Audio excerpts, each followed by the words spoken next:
We've talked about the first component of pull, the importance of building relationships with the child and family, gathering information through regular and ongoing conversations to understand the child's interests and languages spoken at home. We then focused on the second component of pull, environmental supports. So now let's turn our attention to instructional supports. In this area of focus, we'll talk about how to promote vocabulary development and language use through very specific strategies. It begins with planning with intentionality. Planning begins with gathering the information you've gathered on the children in your care.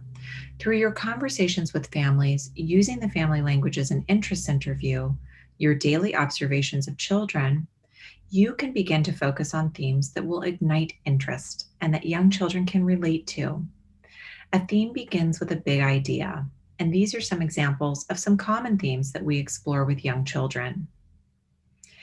In planning, knowing developmental skills and language proficiency of each child in both home language and English will help you make informed decisions about what specific strategies to implement in order to build on what they already know and to develop new understandings.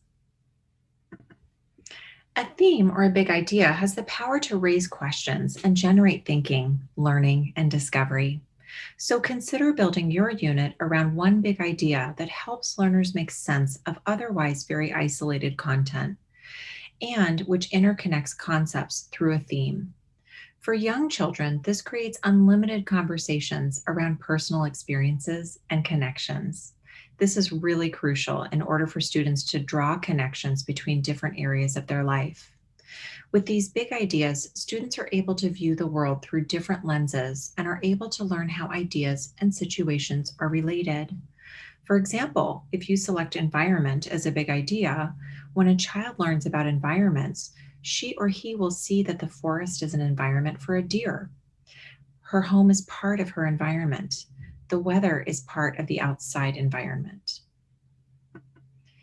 In planning, use these themes to develop and support big ideas. Themes are concept based and can be explored in all domains of learning and through activities designed to develop conceptual understanding and language skills, linking new knowledge to children's life experiences. In instructional supports and intentional planning, there's a great recipe. We think of intentional planning and targeted strategy work and those integrated instructional supports as a recipe for effective oral language development. The following instructional supports are strategies that are intentionally integrated in teaching opportunities throughout the day. These are strategies that are not new to you, but when used in a targeted way, repetitively and consistently, they will increase and enhance dual language learners' oral language skills. The strategies are anchor text and anchor experiences, the intentional message, songs and chants, gestures and visual cues. So let's dive into the first strategy, anchor text and experiences. The anchor text is selected to enhance vocabulary development. They are literature selections that are read repetitively to foster vocabulary and concept development through interactive conversations. When introducing a theme or concept, gather books to support the theme. Preview each selection. Look at the pictures and choose vocabulary words that you will introduce and focus on as you plan learning activities. Creating a word bank will help you as you continue to plan. When you plan and prepare, think about having 3 to 4 key books or anchor texts in mind when teaching a particular unit or concept. When teachers select the specific books that are best suited to the instructional objective ahead of time, as well as ensure their dual language learners are exposed to key vocabulary and concepts in their home language, those students are able to actively participate in whole group literacy activities with much more confidence. They already understand the content of the lesson and are better able to apply their knowledge to learning in English. So that preview with children in their home language first is critical.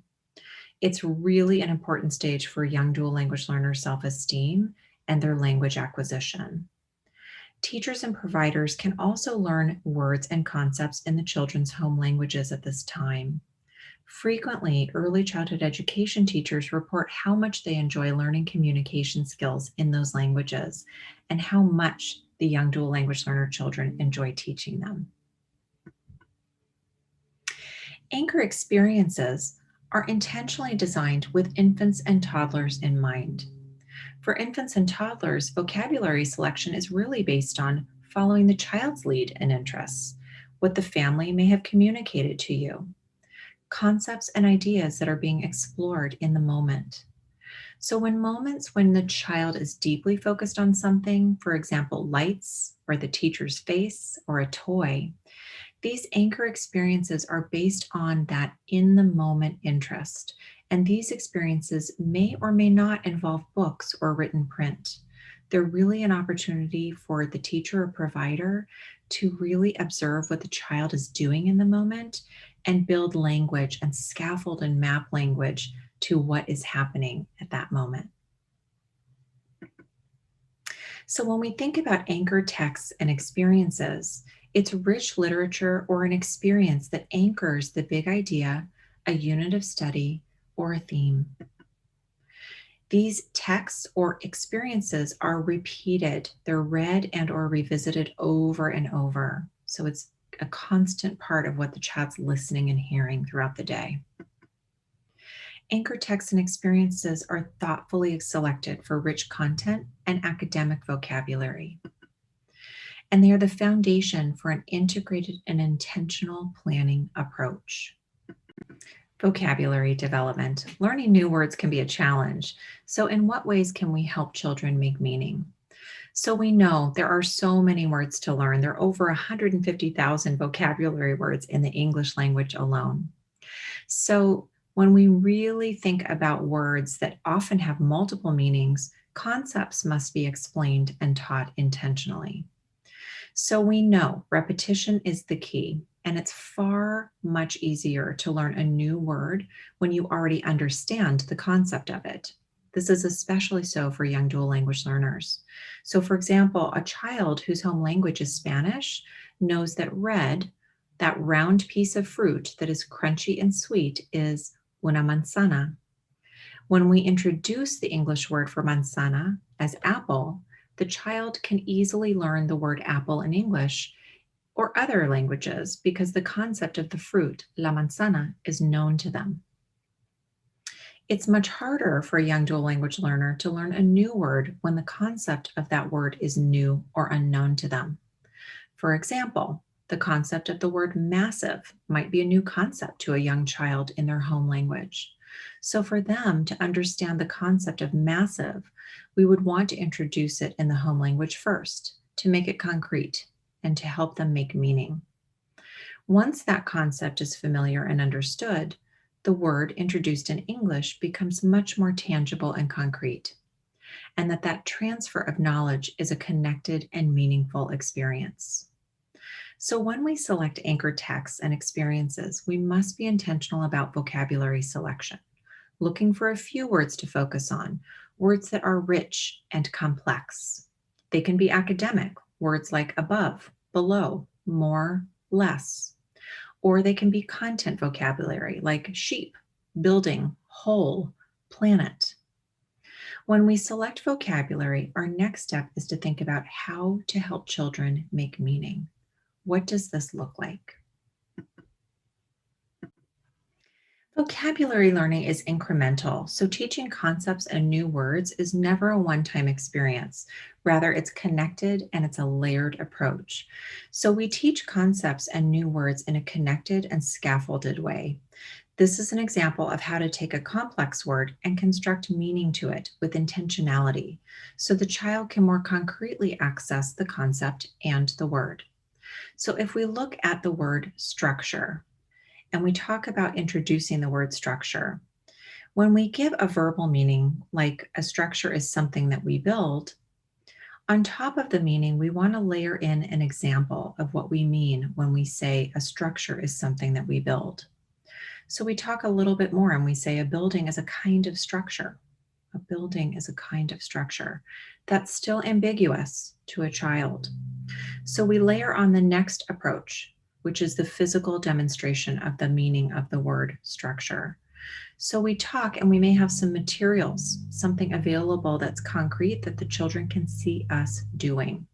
So watch me use these blocks to build a structure. So you might have some blocks and you might begin to build something that looks like a building, or you may have one that started and you're adding blocks to it so that they can see as you're demonstrating what the word structure is now kind of coming to life for them. Then you're repeating, what did I build? I built a structure. And then we might ask them using blocks, what kind of structure can you make? Now, this would be paired with an anchor text. So they would have some context for the words like building and build to build something. And they would have had experience, most likely, maybe with some blocks where they are used to putting blocks together to make something. So having that context is really, really important. And then being able to scaffold the verbal meaning all the way to the physical demonstration of what that is, and allowing children to then practice. And again, repeating the word really brings to life the meaning of the concept. So tips to consider in anchor text planning. Think about children and family interests. Bring out your curriculum guide. So oftentimes they are loaded with big ideas and units of study and themes. And so you can begin to organize and think about kind of how you're approaching your vocabulary selection in maybe some of the anchor texts that have been selected through a curriculum guide. You may consider adding additional books in as you go. Look for anchor texts and materials that will enhance what it is you're teaching and certainly support the big idea and concept. Whether or not you're using a curriculum guide or you're planning an additional unit outside of a curriculum that you use, it's wonderful to have kind of a library of resources and to write those down so you've got a nice record of the theme that you've taught and the types of books and experiences that you've used to support that theme in your teaching. Don't forget to do a book walk. A book walk is that preview of a text where you're looking through the pages and you're writing down rich and interesting words beyond what might be highlighted in a curriculum guide. And use the vocabulary to begin to intentionally plan learning opportunities and activities. So have fun with this. It's a really wonderful process. It deepens and enriches your lesson planning, and it really helps you be more intentional about how and when to be using vocabulary with children. So next, let's watch some demonstration videos of some anchor experiences and the use of anchor text. So with the anchor experiences, we'll view a demo with a toddler learning environment and an anchor text activity with preschoolers.